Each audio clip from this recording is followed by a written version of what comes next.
Hi, everybody. So everyone knows me as Wendy, and as Sue pointed out, my real name is actually Wanda. That's what's in my passport and my official documentation, but most people know me as Wendy. And I am a midwife for 31 years, and I have worked both within the hospital and the community setting.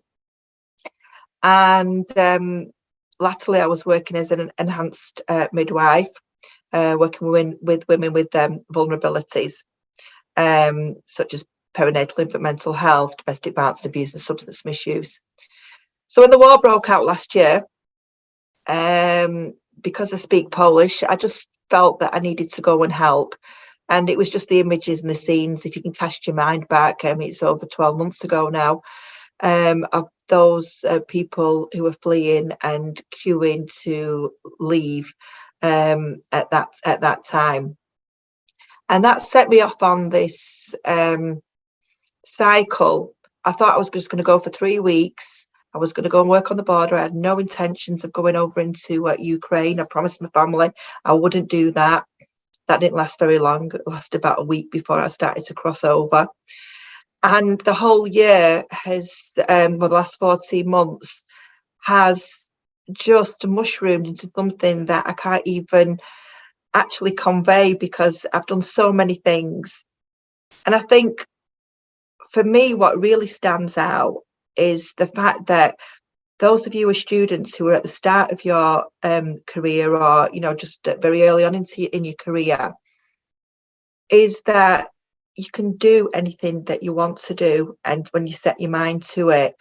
And I know that when we're working in areas such as when we want in the birth suite, or we're wanting to be out there with the women, but sometimes it's those things that matter, which are that being with women. This always sticks in my mind, and this is something that was highlighted to me in the journey that I've undertaken.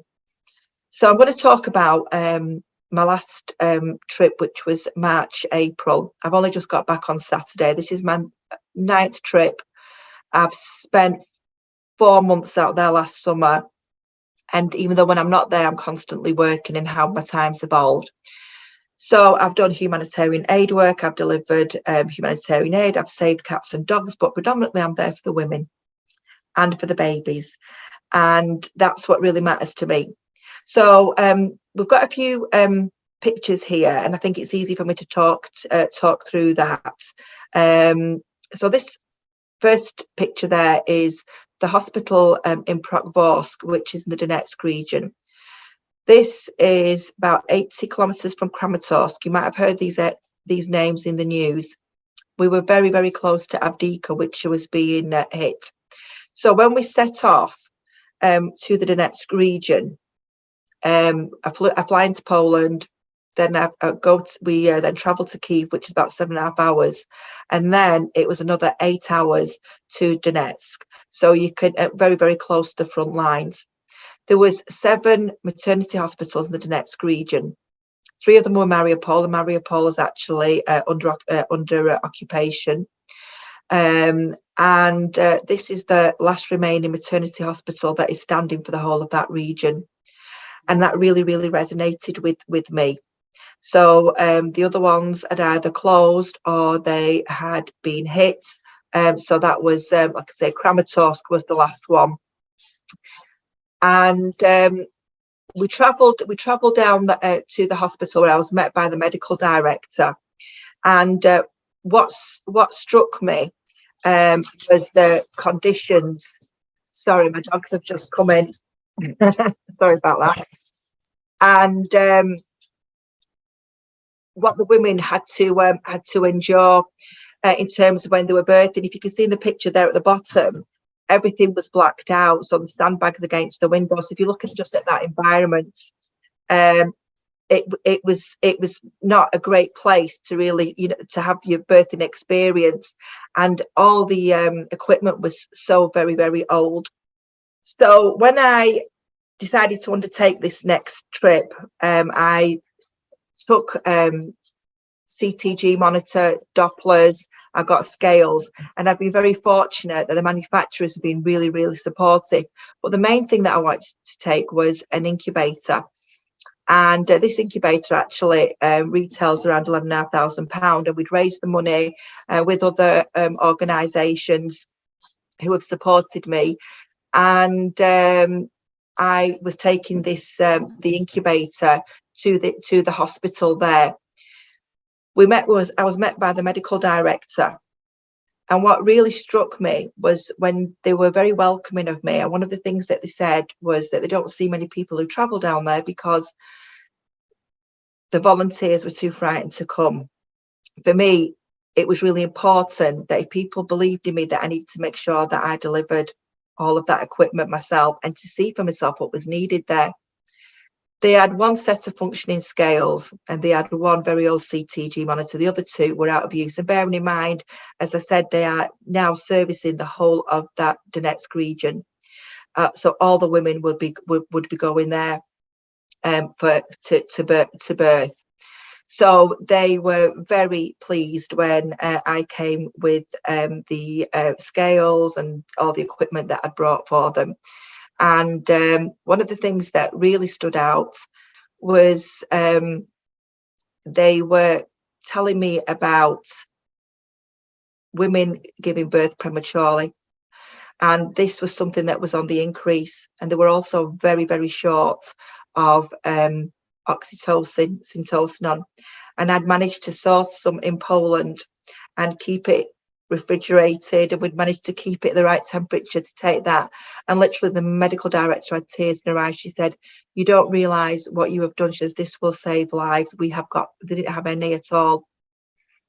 And again, for me, that was a really big point in terms of what can I do to continue to help and support. This picture here, this baby, he was born at 25 weeks, and he is around 2.5 months there. And they were showing me their neonatal unit, and the incubator that I took is one that's highly portable. So if they had to go out, and if there was a baby that was born prematurely, this incubator is highly portable, and it can work off mains, but it also can work off a car battery, so they would be able to transport. So that was the one of the beauty of the incubator, is the fact that it could be used and that they could actually bring babies in. And we're seeing soldiers delivering babies in the villages and in the bunkers. So again, it was really great to have that. So that's the medical director, Irina, there, and that's the other doctor there. That's what we're given the Doppler. I'm looking a little bit shocked there. Must have been a mid-conversation. But they were absolutely thrilled. And what they said is that people can send things, but what really resonated with them was the fact that me being a midwife is that I understood their needs and what they needed. And that was really important to them as well.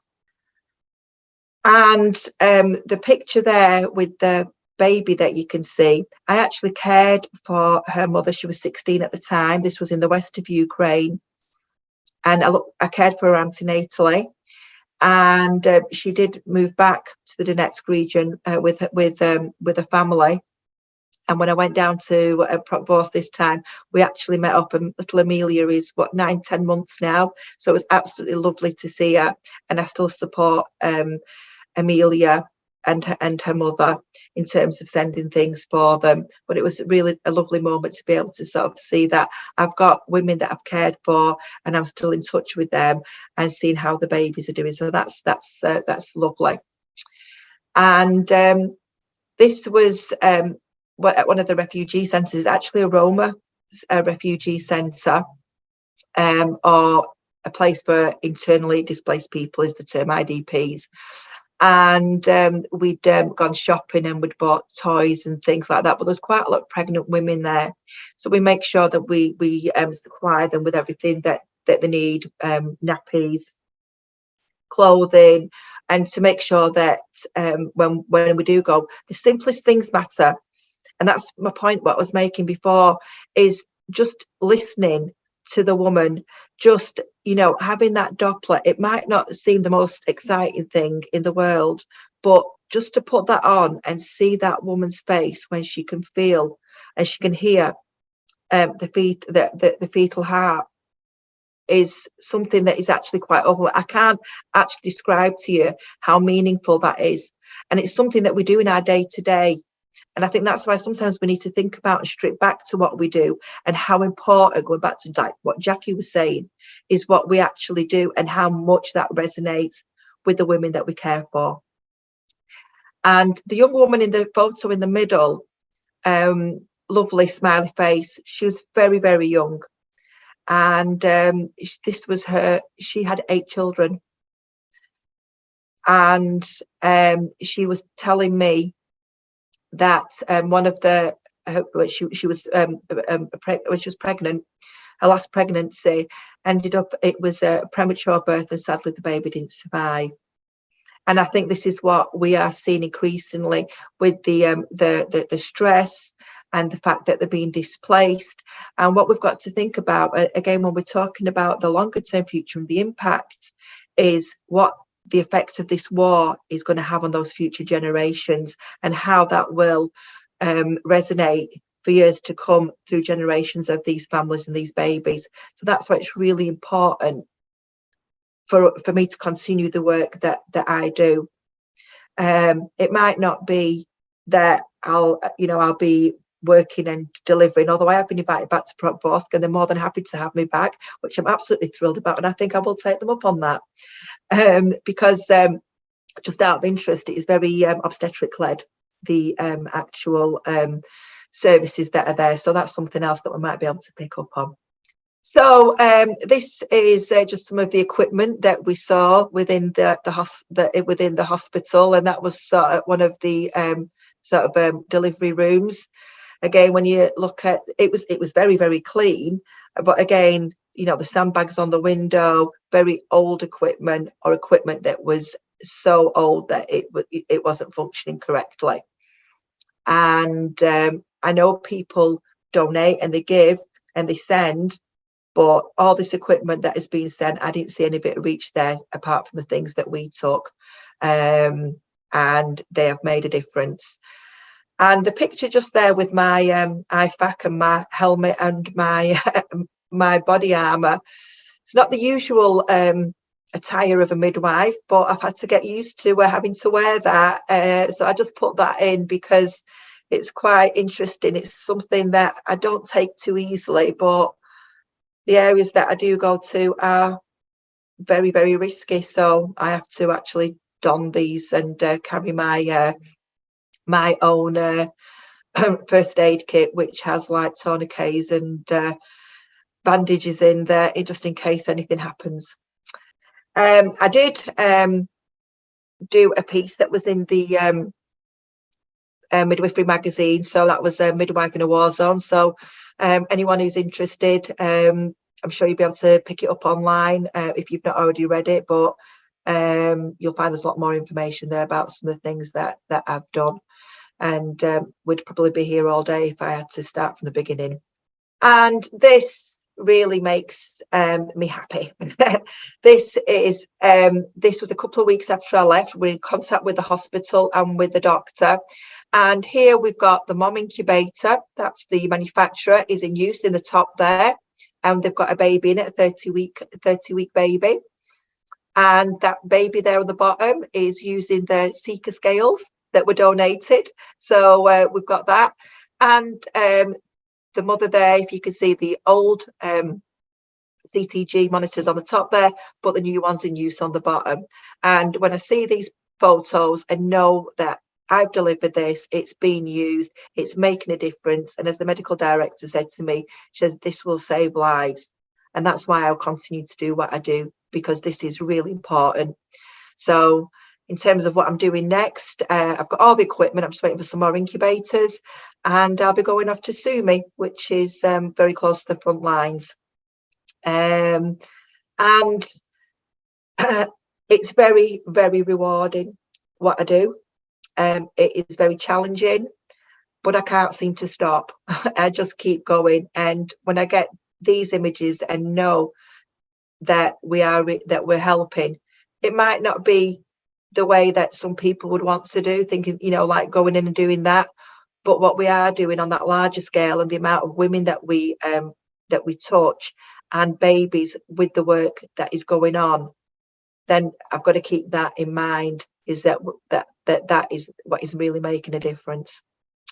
So thanks for listening to me. I've tried to condense it as much as I can.